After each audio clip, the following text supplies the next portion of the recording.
Hi friends, ಹೇಗಿದ್ದೀರಾ? ನನ್ನ ಚಾನಲ್ಗೆ ಸ್ವಾಗತ. ನಾನಿವತ್ತು ನಿಮಗೆ ಮೊಳಕೆ ಹೊಡೆದಿರೋಂಥ ಕಡಲೆಕಾಳು ಮತ್ತು ಜವಳಿಕಾಯಿನ ಬಳಸ್ಕೊಂಡು ಒಂದು ಒಳ್ಳೆ ರೆಸಿಪಿ ಚಪಾತಿಗೆ ಮಾಡ್ಕೊಂಡು ತಿನ್ನೋದಕ್ಕೆ ತುಂಬ ರುಚಿಯಾಗಿರೋ ಅಂಥದ್ದನ್ನು ಹೇಳ್ಕೊಡ್ತಾ ಇದ್ದೀನಿ. ಇದನ್ನು ಹಬ್ಬಗಳಲ್ಲಿ ಕೂಡ ನೀವು ಮಾಡ್ಕೊಂಡು ತಿನ್ಬೋದು. ತುಂಬ ರುಚಿಯಾಗಿರುತ್ತೆ. ಚಪಾತಿಗೂ ಅಂತೂ ಇದು ಒಳ್ಳೆ ಟೇಸ್ಟು ಸಖತ್ತಾಗಿರುತ್ತೆ ಅಂತಲೇ ಹೇಳ್ಬೋದು. ಮಾಡೋದು ಕೂಡ ತುಂಬ ಸಿಂಪಲ್ಲು. ಸೊ ಅದು ಯಾವ ರೀತಿ ಮಾಡೋದು ಅಂತ ಹೇಳ್ಕೊಡ್ತೀನಿ, ನೋಡ್ಕೊಳ್ಳಿ. ಮೊದಲನೇದಾಗಿ ನಾನೊಂದು ಅರ್ಧ ಕೆ ಜಿಯಷ್ಟು ಜವಳಿಕಾಯಿನ ಸೋಸಿ ಇಟ್ಕೊಂಡಿದ್ದೀನಿ ಚೆನ್ನಾಗಿ. ಹಾಗೆ ಕಡಲೆಕಾಳನ್ನು ಕೂಡ ನೀರಲ್ಲಿ ನೆನೆಸಿ ಮೊಳಕೆ ಕಟ್ಟಿ ಅದನ್ನು ಮೊಳಕೆ ಬರೋ ರೀತಿನಲ್ಲಿ ಮಾಡಿ ರೆಡಿ ಇಟ್ಕೊಂಡಿದ್ದೀನಿ. ಮತ್ತು ತರಕಾರಿನೆಲ್ಲ ಹೆಚ್ಚಿಟ್ಕೊಂಡಿದ್ದೀನಿ. ಹಾಕಬೇಕಾದ್ರೆ ಎಷ್ಟೆಷ್ಟು ಅಂತ ಹೇಳ್ಬಿಟ್ಟು ಹಾಕ್ತೀನಿ ನಿಮಗೆ. ಸೊ ಈಗ ಒಂದು ಪಾತ್ರೆಗೆ ನಾನು ಒಂದು 3 ಸ್ಪೂನಷ್ಟು ಎಣ್ಣೆನ ಹಾಕೋತಾ ಇದ್ದೀನಿ. ಈಗ ಒಂದು 3 ಚಿಟಿಗೆಯಷ್ಟು ಸಾಸಿವೆ ಮತ್ತು ಒಂದು ಸ್ವಲ್ಪ ಕರಿಬೇವು, ಒಂದು 2 ಹಸಿಮೆಣಸಿಕಾಯಿನ ಈ ರೀತಿ 2 ಭಾಗ ಆಗಿ ಕಟ್ ಮಾಡಿದ್ದೀನಿ. ಮತ್ತು ಇದಕ್ಕೆ 2 ಈರುಳ್ಳಿನ ಈ ರೀತಿ ಸಣ್ಣದಾಗಿ ಕಟ್ ಮಾಡಿ ಹಾಕೋತಾ ಇದ್ದೀನಿ. ಸೊ ಇದನ್ನು ಒಂದು ಸ್ವಲ್ಪ ಫ್ರೈ ಮಾಡ್ಕೊಳ್ಳೋಣ. ಈಗ ಜಾಸ್ತಿ ಏನು ಫ್ರೈ ಮಾಡ್ಕೊಳೋದು ಬೇಡ, ಅದು ಜಸ್ಟ್ ಒಂದು ಮೀಡಿಯಮ್ ಫ್ರೈ ಮಾಡಿಕೊಂಡು ಈಗ ನಾವು ಇದಕ್ಕೆ ಜವಳಿಕಾಯಿನ ಸೇರಿಸ್ಕೋಬೇಕಾಗುತ್ತೆ. ಜವಳಿಕಾಯಿ ಸ್ವಲ್ಪ ಬೇಗ ಬೇಯೋದಿಲ್ಲಲ್ವ, ಹಂಗಾಗಿ ನಾವು ಸ್ವಲ್ಪ ಫ್ರೈ ಮಾಡ್ಕೊಂಡಾದ್ಮೇಲೆ ಹಂಗೆ ತಕ್ಷಣಕ್ಕೆ ಇದನ್ನು ಜವಳಿಕಾಯಿ ಹಾಕ್ಕೊಂಡು ಇವಾಗ ಜವಳಿಕಾಯಿನೆಲ್ಲ ಚೆನ್ನಾಗಿ ಫ್ರೈ ಮಾಡ್ಕೋಬೇಕು.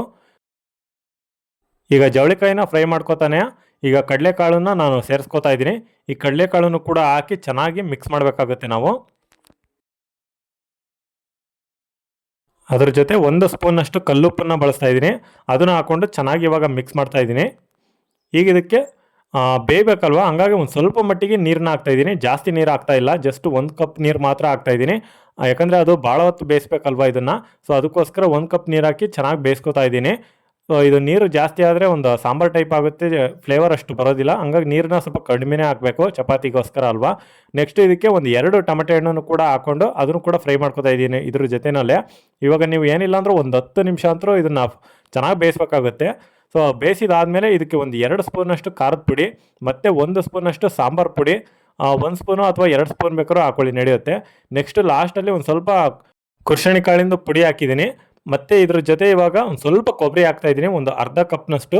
ಸೊ ಈಗ ಕುರ್ಷಣಿ ಕಾಳು ಪುಡಿ ಹಾಕಿದ್ದೀನಲ್ವ, ಅದ್ರ ಜೊತೆ ನಾನು ಬೆಳಗಡಲೆ ಹಿಟ್ಟನ್ನು ಕೂಡ ಮಿಕ್ಸ್ ಮಾಡಿ ಹಾಕ್ಕೊಂಡಿದ್ದೀನಿ.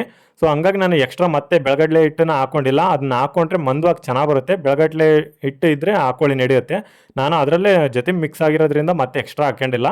ಈಗ ಅದೆಲ್ಲ ಮಿಕ್ಸ್ ಮಾಡಿದ ನಂತರ ಲಾಸ್ಟಲ್ಲಿ ಒಂದು ಸ್ವಲ್ಪ ಕೊತ್ತಂಬರಿನ ಉದುರಿಸಿ ಒಂದು 2 ನಿಮಿಷ ಬೇಯಿಸಿದರೆ ಸಾಕು. ಸೊ ಇಲ್ಲಿಗೆ ಜವಳಿಕಾಯಿ ಮತ್ತು ಕಡಲೆಕಾಳಿನ ಪಲ್ಯ ರೆಡಿ ಆಗುತ್ತೆ. ಇದು ತುಂಬ ಟೇಸ್ಟಿಯಾಗಿರುತ್ತೆ. ಇದು ಒಂದು ರೀತಿ ಸಾಂಬಾರು ಬದಲು ಇದನ್ನೇ ಮಾಡ್ಕೊಂಡು ತಿನ್ಬೋದು ನೀವು, ಅಷ್ಟು ರುಚಿಯಾಗಿರುತ್ತೆ. ಈ ರೆಸಿಪಿ ನಿಮಗೆಲ್ಲ ಇಷ್ಟ ಆಗಿದ್ರೆ ನನ್ನ ಚಾನಲ್ಗೆ ಸಬ್ಸ್ಕ್ರೈಬ್ ಆಗಿ. So thanks for watching.